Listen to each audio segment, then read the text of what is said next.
Halo semuanya, perkenalkan nama saya Hizky Adeviano Tasowid. Saya sedang berkuliah di Universitas Jambi. Hari ini kita akan membahas sumber hukum dalam perdagangan internasional. Seperti yang kita tahu, perdagangan internasional adalah aktivitas jual beli barang dan jasa antar negara yang melibatkan banyak pihak, mulai dari negara perusahaan hingga individu. Agar aktivitas ini berjalan dengan adil dan teratur, diperlukan aturan hukum yang jelas. Lalu, dari mana hukum perdagangan internasional berasal? Ada dua sumber utama, yaitu perjanjian internasional dan hukum kebiasaan internasional. Keduanya memiliki peran yang sangat penting dalam membentuk aturan yang mengatur perdagangan antar negara. Mari kita bahas satu persatu. Pertama, perjanjian internasional. Sebagai sumber hukum perdagangan internasional, apa itu perjanjian internasional? Perjanjian internasional adalah kesepakatan yang dibuat antara dua negara atau lebih, atau antar negara dan organisasi internasional, yang bertujuan untuk mengatur berbagai aspek perdagangan internasional. Perjanjian ini bersifat mengikat dan harus dipatuhi oleh semua pihak yang telah menandatanganinya.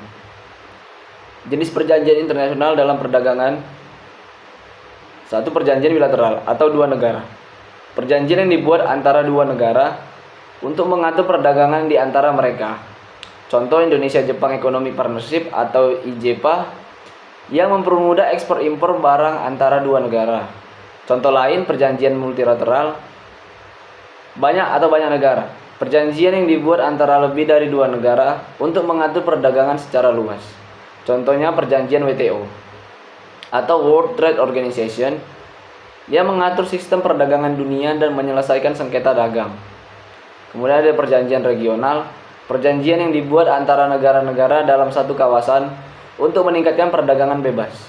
Contohnya ASEAN Trade Area atau AFTA yang bertujuan untuk mengurangi hambatan perdagangan antara negara ASEAN.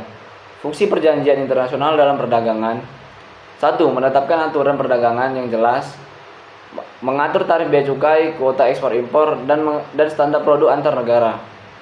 Contohnya General Agreement on Tariffs and Trade atau GATT yang mengatur hapusan hambatan tarif secara bertahap. 2. Mencegah perang dagang. Perjanjian dapat mengatur persaingan dagang yang sehat agar tidak terjadi konflik ekonomi antar negara. Contoh perjanjian dagang Amerika Serikat dengan Cina yang dibuat untuk menghindari peningkatan tarif yang merugikan kedua negara. Ketiga, meningkatkan kerjasama ekonomi antar negara. Perjanjian dapat membantu mempercepat pertumbuhan ekonomi dengan mempermudah akses pasar antar negara. Contoh European Union atau EU. Trade Agreement memungkinkan perdagangan bebas di antara negara-negara Uni Eropa. Contoh kasus perjanjian internasional: perjanjian NAFTA, North American Free Trade Agreement, dibuat antara Amerika Serikat, Kanada, dan Meksiko untuk menghapus tarif bea cukai dan mempermudah perdagangan antar ketiga negara. Hasilnya, meningkatkan volume perdagangan dan investasi asing di kawasan Amerika Utara. Kemudian ada perjanjian CPTPP atau Comprehensive and Progressive Agreement for Trans-Pacific Partnership, menghubungkan negara-negara di kawasan Asia Pasifik untuk mempercepat pertumbuhan ekonomi dengan mengurangi hambatan perdagangan. Hasilnya, meningkatkan ekspor impor dan memperkuat hubungan ekonomi antar negara anggota. Dengan adanya perjanjian internasional, perdagangan antar negara bisa berjalan lebih lancar dan stabil. Kedua, hukum kebiasaan internasional. Dalam perdagangan, apa itu hukum kebiasaan internasional?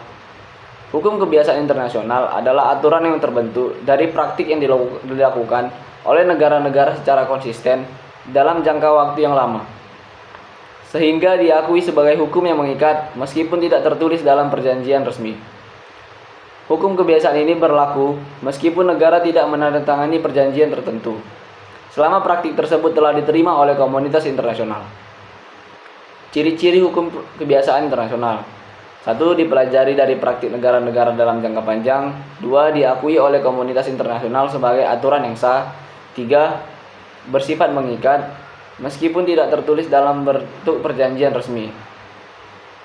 Kita masuk ke contoh hukum kebiasaan dalam perdagangan internasional.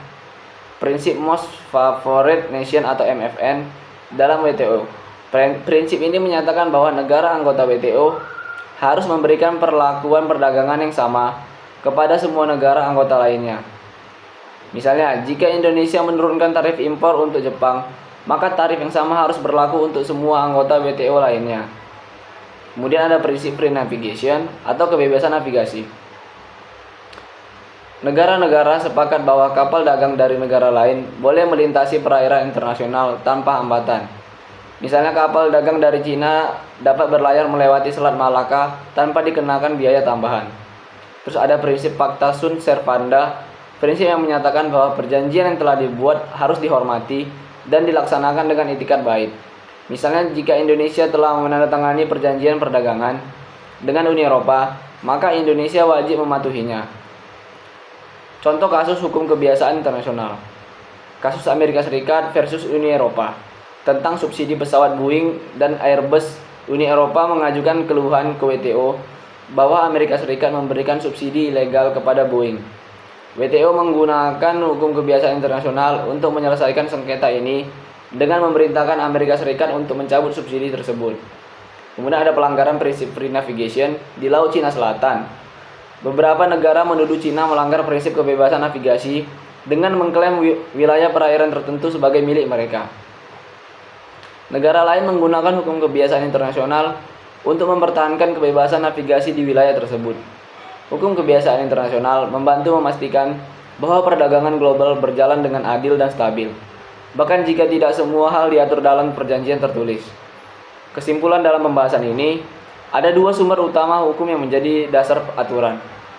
Satu, perjanjian internasional. Kesepakatan resmi antar negara-negara atau organisasi internasional untuk mengatur perdagangan. Dua, hukum kebiasaan internasional. Praktik yang dilakukan oleh negara-negara secara konsisten dan diterima sebagai hukum yang mengikat. Kedua sumber hukum ini berperan penting dalam menjaga ketertiban perdagangan internasional dan memastikan bahwa setiap negara memiliki aturan yang adil dan menguntungkan. Terima kasih sudah menonton, jangan lupa like dan komen. Jika saya ada salah kata, saya ucapkan minta maaf. Saya akhiri, terima kasih.